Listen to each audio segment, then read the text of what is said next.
ओम नमः शिवाय। हर हर महादेव। आज माघ मास के शुक्ल पक्ष की प्रतिपदा तिथि और गुरुवार का दिन है। आज से ही गुप्त नवरात्रि शुरू हो गई हैं और शुक्ल गुरुवार होने के कारण अगर आप गुरुवार के व्रत शुरू करना चाहते हैं तो आज से कर सकते हैं। आप सभी की मंगल कामना के साथ शुरू करते हैं आज की कथा। बोलो गणेश जी महाराज की जय हो। एक समय की बात है, एक छोटा सा लड़का अपनी दादी से हमेशा गणेश जी की कहानियाँ सुनता था। उसकी माँ गणेश जी की परम भक्त थी, तो कहानी सुनते सुनते उसे लगा कि क्यों ना मैं भी गणेश जी से मिलकर आऊँ। और हमारे घर में इतनी गरीबी है, दरिद्रता है, तो गणेश जी से मिलूँगा तो सबके बारे में बताऊँगा, फिर मैं भी धनवान हो जाऊँगा। तो यह सोचकर घर छोड़कर निकल गया। चलते चलते वह घने जंगल में पहुँच गया तो गणेश जी भगवान सोचने लगे कि इसने तो मेरे नाम से घर छोड़ा है, अगर इसे घर पर नहीं भेजा तो इस जंगल में तो शेर वगैरह रहते हैं, वो इसे खा जाएंगे और मुझे इस कलयुग में कौन मानेगा। तो यह सोचकर विनायक जी ने बूढ़े ब्राह्मण का वेश धारण किया और उस लड़के के सामने आए और बोले कि बेटा तू कहाँ जा रहा है। तो वह कहने लगा कि बाबा मैं तो गणेश जी से मिलने जा रहा हूँ, आपको पता है गणेश जी कितने चमत्कार करते हैं। तो उसकी बात सुनकर बूढ़ा ब्राह्मण कहने लगा कि बेटा मैं ही गणेश जी हूँ, तू मांग क्या मांगता है, परंतु एक ही बार में मांगना, बार बार कुछ मत मांगना। तो वह लड़का सोचने लगा कि मैं क्या मांगूं। अन्न हो, धन हो, हाथी की सवारी हो, मेरे सुंदर सी पत्नी हो, यह सोचते हुए वह चुपचाप बैठा रहा। तो गणेश जी तो अंतर्यामी थे, वो सब कुछ समझ गए। वो उस लड़के से कहने लगी कि बेटा तुमने तो एक बार में सब कुछ मांग लिया, जैसा तुमने मांगा है वैसा ही सब कुछ तुझे मिल जाएगा। अब तुम ऐसा करो, अपने घर जाओ, तुम्हारी दादी, तुम्हारे माँ बाप तुम्हारा इंतजार कर रहे हैं। तो आशीर्वाद पाकर वह लड़का खुशी खुशी घर आ गया। घर आकर उसने देखा कि उनका घर झोंपड़ी था जो महल हो गया। जैसे ही उसने अंदर प्रवेश किया तो एक कमरे के अंदर पलंग पर 16 श्रृंगार किए हुए उसकी पत्नी बैठी थी और घर में खूब सारा धन हो गया। तो वह जोर जोर से अपनी माँ और दादी से कहने लगा कि देखो माँ, देखो दादी, मैं कितना धन लेकर आया हूँ। यह सब कुछ गणेश जी भगवान ने दिया है, वो मुझे जंगल में मिले थे। तो यह सुनकर उसके माँ बाबूजी और उसकी दादी माँ बहुत ही खुश हुए। हे गणेश जी महाराज, जैसा आपने उस भोले बालक की सुनी वैसी सबकी सुनना, जैसा उस लड़के को धन दिया वैसा सबको देना। जो भी आपकी इस कथा को सुने उसके घर में सुख सौभाग्य का वास करना। बोलो गणेश जी महाराज की जय हो। अब अपने सुनते हैं माघ मास महात्म्य का आगे का अध्याय। बोलो विष्णु जी की जय हो। लोमेश ऋषि कहने लगे कि पूर्व काल में अवंती देश में वीरसेन नाम का राजा था। उसने नर्मदा के किनारे राजसूय यज्ञ किया और अश्वमेघ यज्ञ भी किए, जिनके खंभे सोने के बनाए गए। ब्राह्मणों को अन्न का बहुत सा दान दिया और बहुत सी गाय, सुंदर वस्त्र और सोने के आभूषण दान में दिए। वह देवताओं का भक्त और दान करने वाला था। वहीं एक भद्रक नाम का ब्राह्मण रहता था जो अत्यंत मूर्ख, कुलहीन, कृषि कार्य करने वाला, दुराचारी तथा अधर्मी था। वह भाई बंधुओं का त्यागा हुआ इधर उधर घूमता हुआ एक बार देव यात्रियों के साथ प्रयाग में आ गया और वहाँ पर वह माघ में उनके साथ 3 दिन तक स्नान करता रहा। तो मात्र 3 दिन स्नान करने से ही वह निष्पाप हो गया। फिर वह अपने घर चला गया। वह ब्राह्मण और राजा दोनों एक ही दिन मृत्यु को प्राप्त हुए। तो मैंने इन दोनों को बराबर इंद्रलोक में देखा। तेज, रूप, बल, स्त्री, वस्त्र और आभूषणों में दोनों समान थे। ऐसा देखकर उसके महात्म्य को क्या कहा जाए। राजसूय यज्ञ करने वाला स्वर्ग का सुख भोग कर भी फिर जन्म लेता है, परंतु संगम में स्नान करने वाला व्यक्ति जन्म मरण से रहित हो जाता है। गंगा और यमुना के संगम की हवा के स्पर्श से ही बहुत से दुख नष्ट हो जाते हैं। इससे ज़्यादा क्या बताऊं। और किसी भी तीर्थ में किए गए पाप माघ मास में प्रयाग में स्नान करने से नष्ट हो जाते हैं। मैं पिशाच मोचन नाम का एक पुराना इतिहास सुनाता हूँ।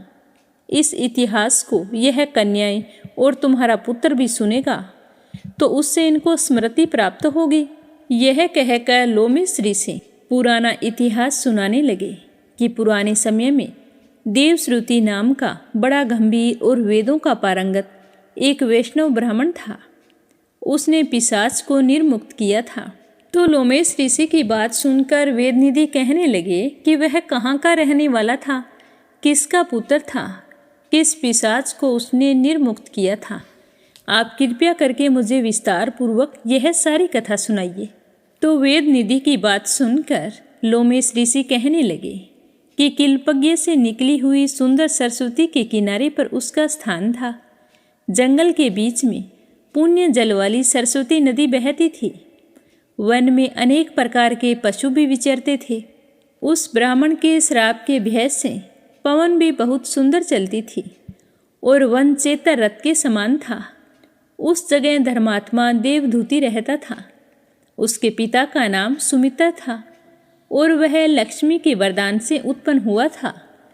वह सदैव आत्मा को स्थिर रखता, गर्मी में अपने नेत्र सूर्य की तरफ रखता, वर्षा में खुली जगह पर तपस्या करता, हेमंत ऋतु में सारस्वत सरोवर में बैठता और तिरकाल संध्या करता। वह जितेंद्रिय और सत्यवादी था। अपने आप गिरे हुए फल और पत्तियों का भोजन करता था। उसका शरीर सूख कर हड्डियां मात्र रह गया था। इस प्रकार उसको तप करते हुए वहां पर 1000 वर्ष बीत गए।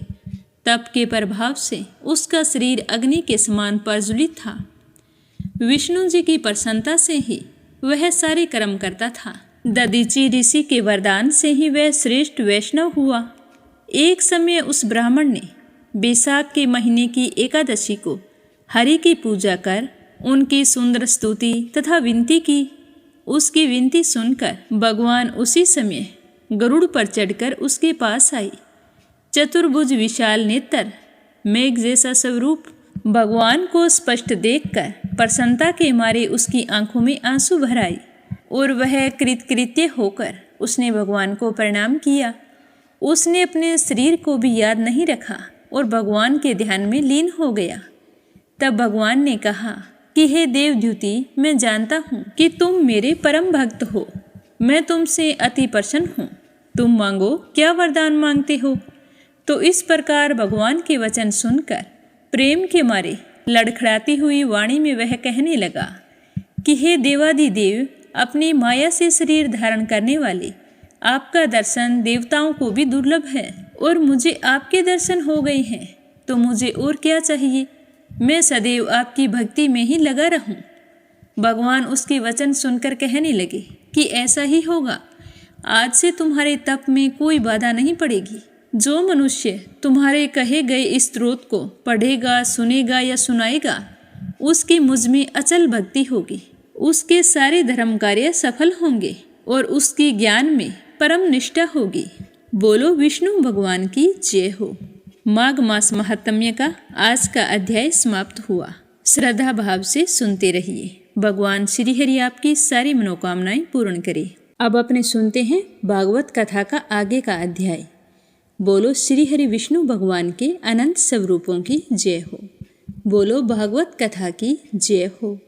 श्री सुखदेव जी कहने लगे कि हे राजन, सर्व आत्मा भक्त भयहारी भगवान श्री कृष्ण के प्रति उनकी पत्नियों का कितना प्रेम है, यह बात कुंती, गांधारी, द्रौपदी, सुभद्रा और दूसरी राजपत्नियों और भगवान की प्रियतमाओं गोपियों ने भी सुनी।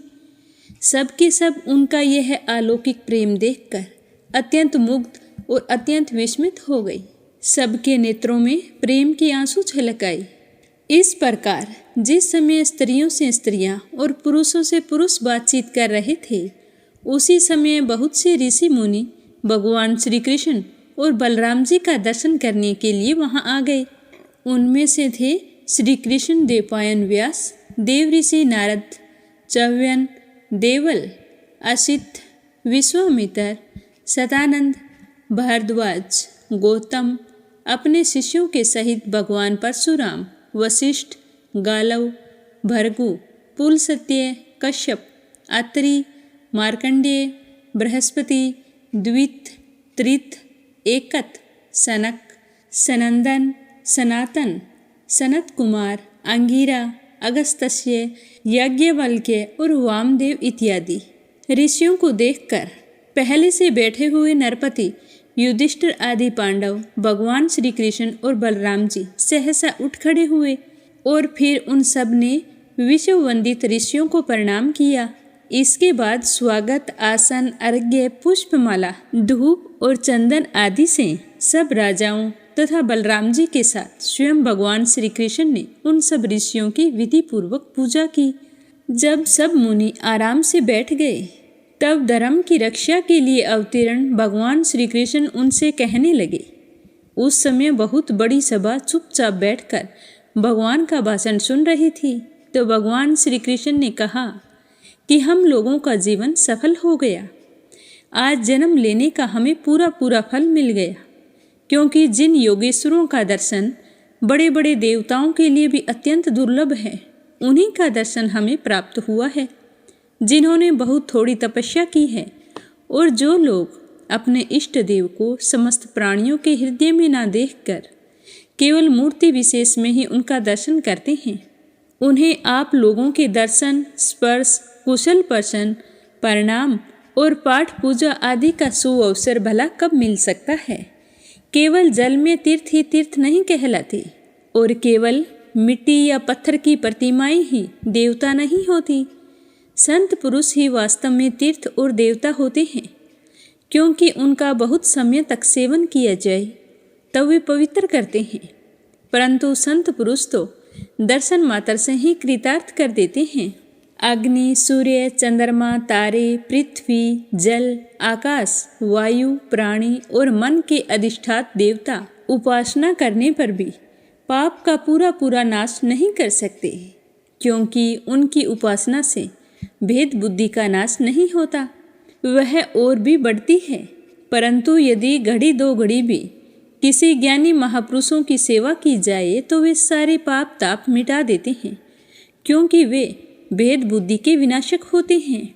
महात्माओं और सभासदों, जो मनुष्य वात, पित्त और कफ इन तीन धातुओं से बने हुए समतुल्य शरीर को ही आत्मा अपना, मैं, स्त्री पुरुष आदि को ही अपना और मिट्टी, पत्थर, काष्ठ आदि पार्थिव विकारों को ही इष्ट देवता मानता है, तथा जो केवल जल को ही तीर्थ समझता है, ज्ञानी महापुरुषों को नहीं, वह मनुष्य होने पर भी पशुओं में नीच गधा ही होता है। इस प्रकार बताते हुए सुखदेव जी कहने लगे कि हे राजन, भगवान श्री कृष्ण अखंड ज्ञान संपन्न हैं। उनका यह गूढ़ भाषण सुनकर सबके सब ऋषि मुनि चुप रह गए। उनकी बुद्धि चक्कर में पड़ गई। वे समझ नहीं सके कि भगवान यह क्या कह रहे हैं। उन्होंने बहुत देर तक विचार करने के बाद निश्चय किया कि भगवान सर्वेश्वर होने पर भी जो इस प्रकार सामान्य कर्म परतंत्र जीव की भांति व्यवहार कर रहे हैं, यह केवल लोक संग्रह के लिए है। ऐसा समझकर वे मुस्कुराते हुए जगत गुरु भगवान श्री कृष्ण से कहने लगे कि हे भगवान, आपकी माया से प्रजापतियों के अधीश्वर मरीचि आदि तथा बड़े बड़े तत्वज्ञानी हम लोग मोहित हो रहे हैं। आप स्वयं ईश्वर होते हुए भी मनुष्यों की सी चेष्टा करते हुए अपने आप को छिपाकर जीव की भांति आचरण कर रहे हैं। हे भगवान, सचमुच आपकी लीला अत्यंत पवित्र है। आप परम अंतर्यामी हैं। जैसे पृथ्वी अपने विकारों, वृक्ष, पत्थर, घट आदि के द्वारा बहुत से नाम और रूप ग्रहण कर लेती है, वास्तव में होती एक ही है, वैसे ही आप एक और चेष्टाहीन होने पर भी अनेकों रूप धारण कर लेते हैं और अपने आप से इस जगत की रचना, रक्षा और संहार करते हैं। पर यह करते हुए भी इन कर्मों से लिप्त नहीं होते। जो सजातीय, विजातीय और स्वगत भेद शून्य एक रस अनंत है, उसका यह चरित्र लीला मात्र नहीं तो और क्या है। धन्य है आपकी यह लीला हे भगवान।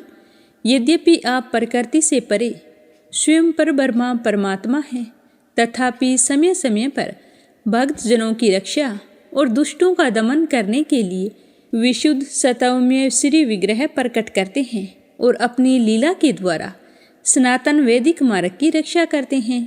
क्योंकि सभी वर्गों और आश्रमों के रूप में आप स्वयं ही प्रकट हैं। हे भगवान, आप विशुद्ध हृदय हैं। तपस्या, स्वाध्याय, धारणा, ध्यान और समाधि के द्वारा उसी में आपके साकार निराकार रूप और दोनों के अधिष्ठान स्वरूप पर ब्रह्मा परमात्मा का साक्षात्कार होता है। हे परमात्मन, ब्राह्मण ही वेदों के आधारभूत आपके स्वरूप की उपलब्धि के स्थान हैं। इसी से आप ब्राह्मणों का सम्मान करते हैं और इसी से आप ब्राह्मण भक्तों में अग्रगण्य भी हैं। आप सर्वविध कल्याण साधनों की चरम सीमा हैं और संत पुरुषों की एकमात्र गति हैं। आपसे मिलकर आज हमारे जन्म, विद्या, तप और ज्ञान सब सफल हो गए। वास्तव में सबके परम फल आप ही हैं। हे प्रभु, आपका ज्ञान अनंत है। आप स्वयं सच्चिदानंद स्वरूप पर ब्रह्मा परमात्मा भगवान हैं। आपने अपनी अचिंतनीय शक्ति योग माया के द्वारा अपनी महिमा छिपा रखी है।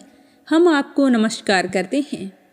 ये सभा में बैठे हुए राजलोग और दूसरों की तो बात ही क्या है, स्वयं आपके साथ आहार विहार करने वाले यदुवंशी लोग भी आपको नहीं जानते हैं, क्योंकि आपने अपने स्वरूप को, जो सबका आत्मा, जगत का आदि कारण और नियंता है, माया के पर्दे से ढक रखा है।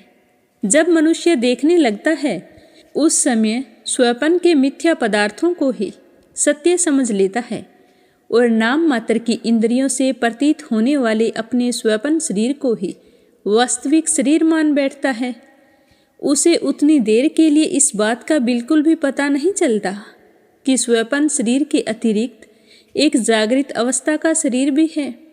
ठीक इसी प्रकार जागृत अवस्था में भी इंद्रियों की प्रवृत्ति रूप माया से चित्त मोहित होकर नाम मात्र के विषयों में भटकने लगता है। उस समय भी चित्त के चक्कर से विवेक शक्ति ढक जाती है और जीव यह नहीं जान पाता कि आप इस जागृत संसार से परे हैं। हे प्रभु, बड़े बड़े ऋषि मुनि अत्यंत परिपक्व योग साधना के द्वारा आपके उन चरण कमलों को हृदय में धारण करते हैं, जो समस्त पाप राशि को नष्ट करने वाले गंगा जल के भी आश्रय स्थान हैं। यह बड़े सौभाग्य की बात है कि आज हमें उन्हीं का दर्शन हुआ है। प्रभु, हम तो आपके भक्त हैं। आप हम पर अनुग्रह कीजिए, क्योंकि आपके परम पद की प्राप्ति उन्हीं लोगों को होती है जिनका लिंग शरीर रूप जीव कोष आपकी उत्कृष्ट भक्ति के द्वारा नष्ट हो जाता है। इस तरह बताते हुए सुखदेव जी कहने लगे कि हे राजन, भगवान की इस प्रकार स्तुति करके फिर भगवान से, राजा धृतराष्ट्र से तथा धर्मराज युधिष्ठिर से अनुमति लेकर उन लोगों ने अपने अपने आश्रम पर जाने का विचार किया। परम यशस्वी वासुदेव जी उनके जाने का विचार देखकर उनके पास आए और उन्हें प्रणाम करके उनके चरण पकड़कर बड़ी नम्रता से निवेदन करने लगे। वासुदेव जी ने कहा कि हे ऋषियों, आप लोग सर्वदेव स्वरूप हैं। मैं आप लोगों को नमस्कार करता हूँ। आप लोग कृपया करके मेरी एक प्रार्थना सुन लीजिए। मेरी प्रार्थना यह है कि जिन कर्मों के अनुष्ठान से कर्मों और कर्म वासनाओं का आत्यंतिक नाश मोक्ष हो जाए, उनका आप मुझे उपदेश दीजिए। नारद जी ने कहा कि ऋषियों, यह कोई आश्चर्य की बात नहीं है कि वासुदेव जी श्री कृष्ण को अपना बालक समझकर शुद्ध जिज्ञासा के भाव से अपने कल्याण का साधन हम लोगों से पूछ रहे हैं, और संसार में बहुत पास रहना मनुष्यों के अनादर का कारण हुआ करता है। देखते हैं, गंगा तट पर रहने वाला पुरुष गंगा जल को छोड़कर अपनी शुद्धि के लिए दूसरे तीर्थ में जाता है। भगवान श्री कृष्ण की अनुभूति समय के फेर से होने वाले जगत की सृष्टि, स्थिति और प्रलय से मिटने वाली नहीं है। वह स्वतः किसी दूसरे निमित्त से, गुणों से और किसी से भी क्षीण नहीं होती। उनका ज्ञानमय स्वरूप अविद्या, राग द्वेष आदि क्लेश, पुण्य पापमय कर्म, सुख दुख आदि कर्म फल तथा सत्व आदि गुणों के प्रवाह से खंडित नहीं है। वे स्वयं आदित्य परमात्मा हैं। जब वे अपनों को अपनी ही शक्तियाँ प्राण आदि से ढक लेते हैं, तब मूर्ख लोग ऐसा समझते हैं कि वे ढक गए, जैसे बादल, कुहरा या ग्रहण लग जाने पर अपने नेत्रों के ढक जाने पर सूर्य को ढका हुआ मान लेते हैं। हे राजन, इसके बाद ऋषियों ने भगवान श्री कृष्ण, बलराम और अन्य राजाओं के सामने वासुदेव जी को संबोधित करके कहा कि कर्मों के द्वारा कर्म वासनाओं और कर्म फलों का आत्यंतिक नाश करने का सबसे अच्छा उपाय यह है कि यज्ञ आदि के द्वारा समस्त यज्ञों के अधिपति भगवान विष्णु की श्रद्धापूर्वक आराधना करें। त्रिकालदर्शी ज्ञानियों ने शास्त्र दृष्टि से यह चित्त की शांति का उपाय, सुगम मोक्ष साधन और चित्त में आनंद का उल्लास करने वाला धर्म बताया है। अपने न्याय अर्जित धन से श्रद्धापूर्वक पुरुषोत्तम भगवान की आराधना करना ही द्विजाति ब्राह्मण, क्षत्रिय और वैश्य गृहस्थ के लिए परम कल्याण का मार्ग है। हे वासुदेव जी, विचारवान पुरुष को चाहिए कि वह यज्ञ, दान आदि के द्वारा धन की इच्छा को, गृहस्थ उचित भोगों द्वारा स्त्री पुरुष की इच्छा को और काल कर्म से स्वर्ग आदि भोग भी नष्ट हो जाते हैं। इसी विचार से लोक्षणा को त्याग दें। इस प्रकार धीर पुरुष घर में रहते हुए ही तीनों प्रकार की ऐषणाओं, इच्छाओं का परित्याग करके तपोवन का रास्ता ले लिया करते थे। हे समर्थ वासुदेव जी, ब्राह्मण, क्षत्रिय और वैश्य ये तीनों देवता, ऋषि और पितरों का ऋण लेकर ही पैदा होते हैं। इनके ऋणों से छुटकारा मिलता है यज्ञ, अध्ययन और संतान उत्पत्ति से। उनसे उत्तीर्ण हुए बिना जो संसार का त्याग करता है उसका पतन हो जाता है। परम बुद्धिमान वासुदेव जी, आप अब तक ऋषि और पितरों के ऋण से तो मुक्त हो चुके हैं। अब यज्ञों के द्वारा देवताओं का ऋण भी चुका दीजिए और इस प्रकार सबसे उत्तीर्ण होकर ग्रह त्याग कीजिए और फिर भगवान की शरण में जाइए। वासुदेव जी, आपने अवश्य ही परम भक्ति से जगदीश्वर भगवान की आराधना की है, तभी तो वे दोनों आपके पुत्र हुए हैं। इस तरह बताते हुए सुखदेव जी कहने लगे कि हे राजन, परम मनस्वी वासुदेव जी ने ऋषियों की यह बात सुनकर उनके चरणों में अपना सिर रखकर प्रणाम किया, उन्हें प्रसन्न किया और यज्ञ के लिए ऋत्विजों के रूप में उनका वर्ण कर लिया। हे राजन, जब इस प्रकार वासुदेव जी ने धर्म पूर्वक ऋषियों को वर्ण कर लिया, तब उन्होंने पुण्य क्षेत्र कुरुक्षेत्र में परम धार्मिक वासुदेव जी के द्वारा उत्तमोत्तम सामग्री से युक्त यज्ञ करवाए। जब वासुदेव जी ने यज्ञ की दीक्षा ले ली, तब यदुवंशियों ने स्नान करके सुंदर वस्त्र और कमलों की मालाएं धारण की और राजा लोग वस्त्र आभूषणों से खूब सुसज्जित हो गए।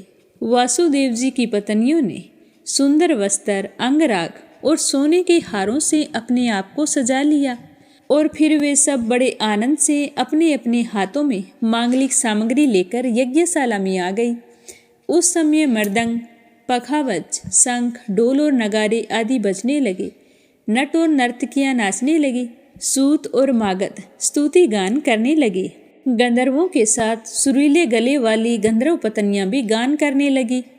वासुदेव जी ने पहले नेत्रों में अंजन और शरीर में मक्खन लगा लिया।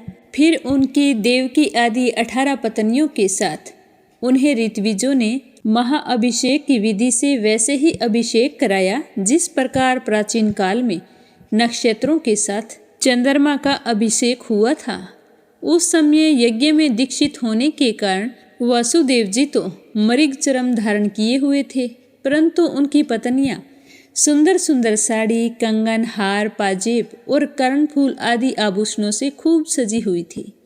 वे अपनी पत्नियों के साथ भली भांति शोभायमान हुए।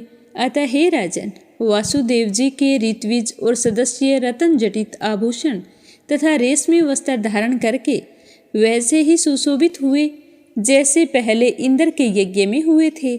उस समय भगवान श्री कृष्ण और बलराम जी अपने अपने भाई बंधु और स्त्री पुरुषों के साथ इस प्रकार शोभायमान हुए जैसे अपनी शक्तियों के साथ समस्त जीवों के ईश्वर स्वयं भगवान समस्त जीवों के अभिमानी श्री संकर्षण तथा अपने विशुद्ध नारायण स्वरूप में शोभायमान होते हैं। वासुदेव जी ने प्रत्येक यज्ञ में ज्योतिष्टोम, दर्श, पूर्णमास आदि प्राकृत यज्ञों, सौर शस्त्र आदि वैकृत यज्ञों और अग्निहोत्र आदि अन्य यज्ञों के द्वारा द्रव्य, क्रिया और उनके ज्ञान के मंत्रों के स्वामी भगवान श्री हरि विष्णु की आराधना की। इसके बाद उन्होंने उचित समय पर ऋत्विजों को वस्त्र अलंकारों से सुसज्जित किया और शास्त्र के अनुसार बहुत सारी दक्षिणा दी तथा प्रचुर धन के साथ अलंकृत गौएं भी पृथ्वी और सुंदरी कन्याएं दी। इसके बाद महर्षियों ने पत्नी सयाज नामक यज्ञ अंग और अवभृष्ट स्नान अर्थात यज्ञांत स्नान संबंधी अवशेष कर्म कराकर वासुदेव जी को आगे करके परशुराम जी के बनाए हुए कुंड में स्नान करवाया।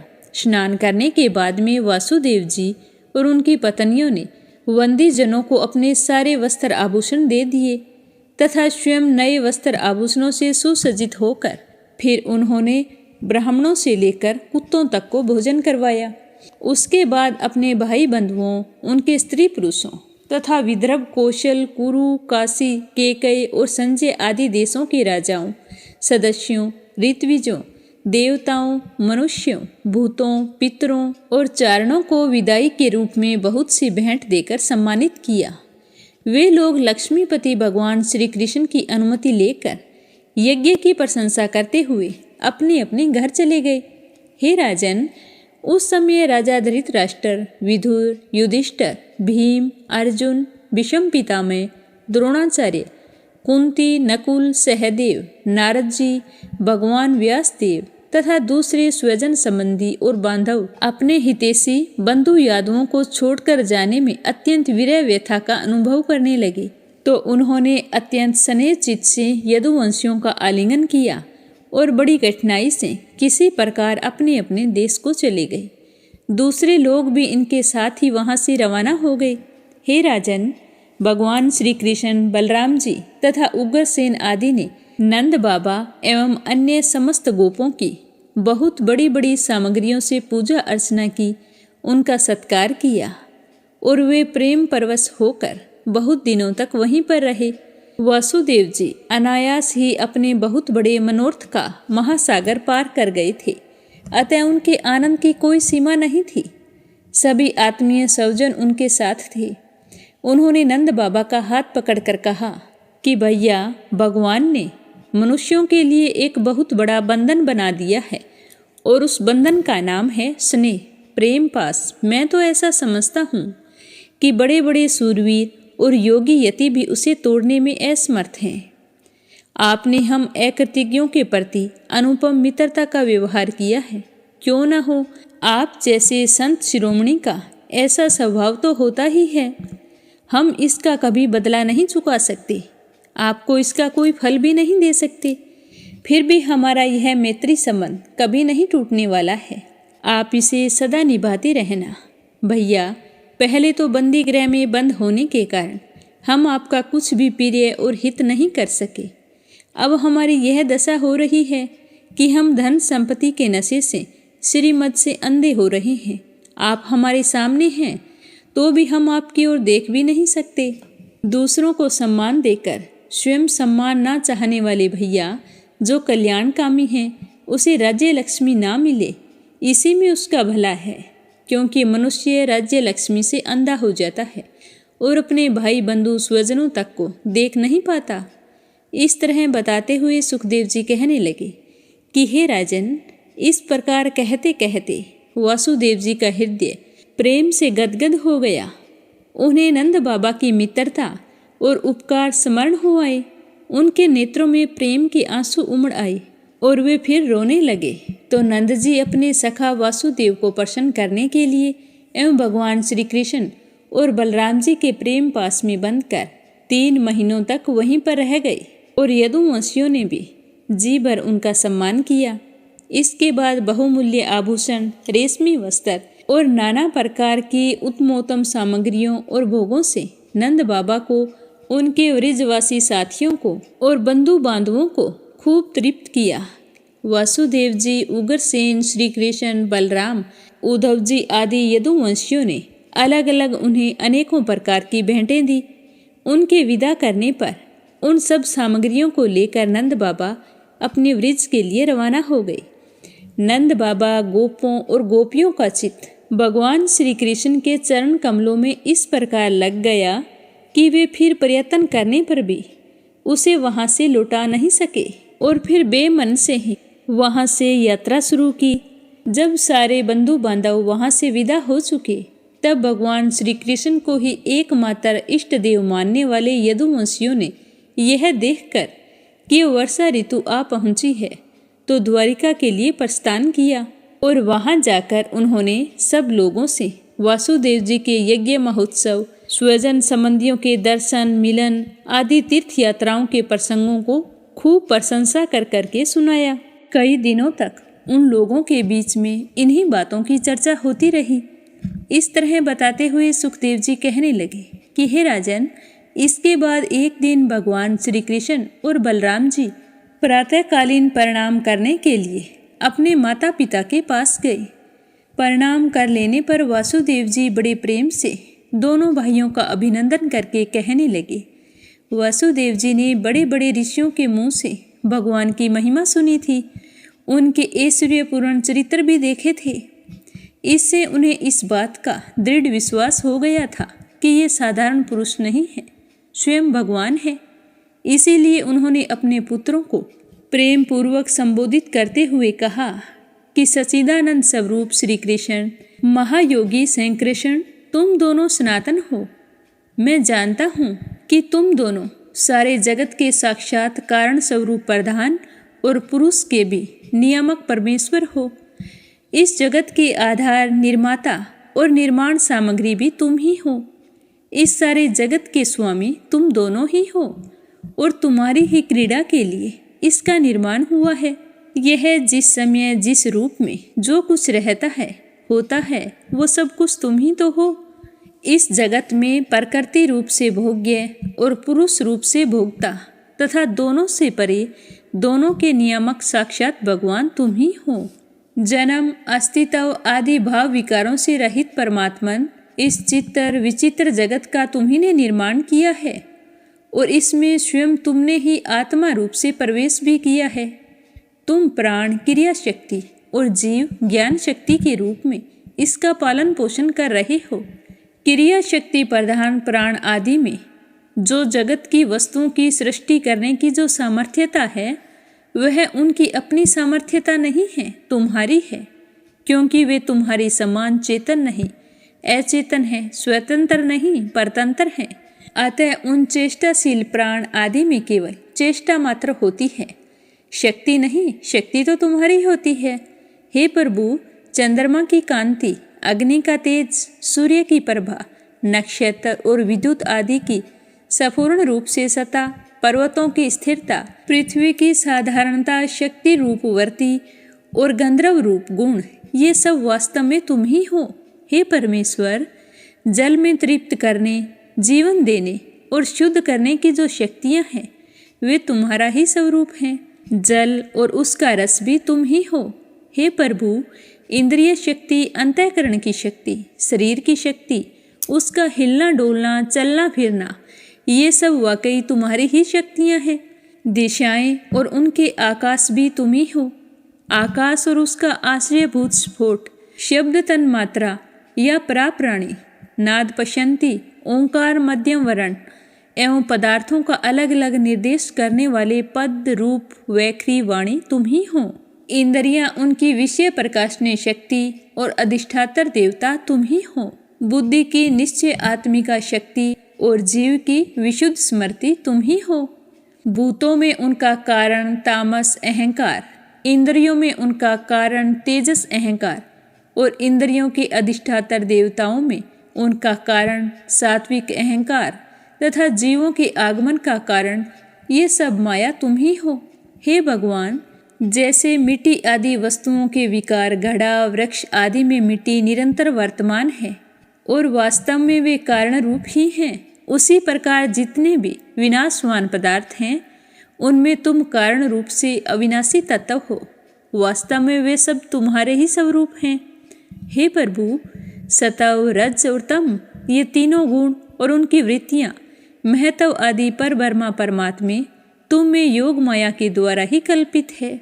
इसीलिए ये जितने भी जन्म, अस्थि, वृद्धि, परिणाम आदि भाव विकार हैं, वे तुम में सर्वथा नहीं हैं।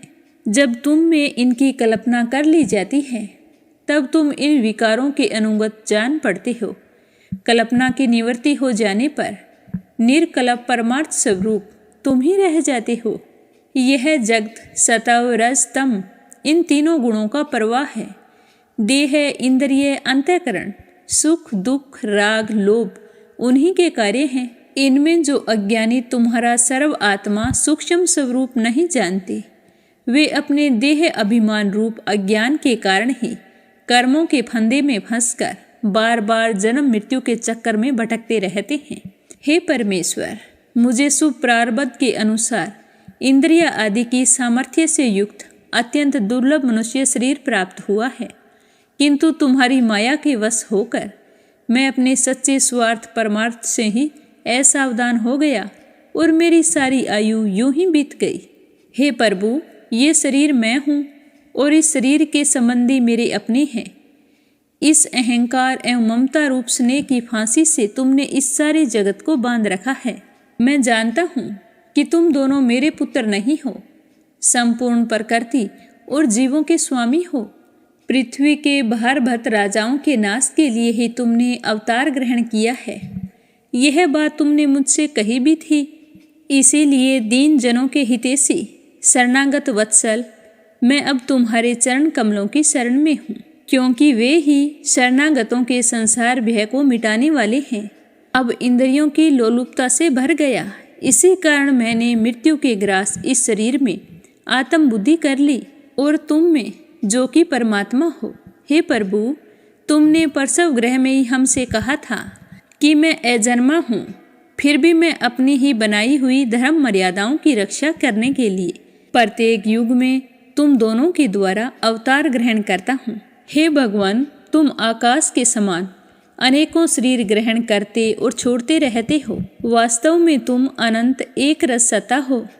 तुम्हारी आश्चर्यमय शक्ति योग माया का रहस्य भला कौन जान सकता है। सब लोग तुम्हारी ही कीर्ति का गान करते रहते हैं। इस तरह बताते हुए सुखदेव जी कहने लगे कि हे राजन, यदुवंशियों के ये वचन सुनकर यदुवंश शिरोमणि भक्त वत्सल भगवान श्री कृष्ण मुस्कुराने लगे। फिर भगवान श्री कृष्ण ने विनय से झुककर मधुर वाणी से कहा कि पिताजी, हम तो आपके पुत्र ही हैं। हमें लक्ष्य करके आपने यह ब्रह्म ज्ञान का उपदेश किया है। हम आपकी एक एक बात युक्ति युक्त मानते हैं।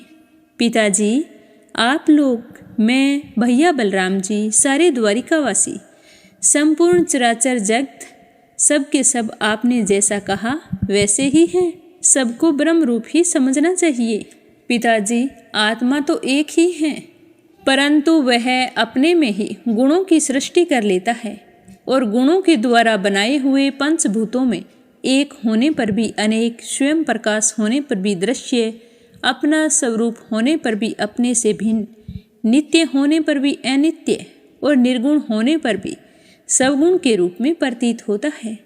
जैसे आकाश, वायु, अग्नि, जल और पृथ्वी, ये पंच महाभूत अपने कार्यघट, कुंडल आदि में प्रकट, अप्रकट, छोटे बड़े, कम और ज्यादा, एक और अनेक से प्रतीत होते हैं, परंतु वास्तव में वे सत्ता रूप से एक ही रहते हैं।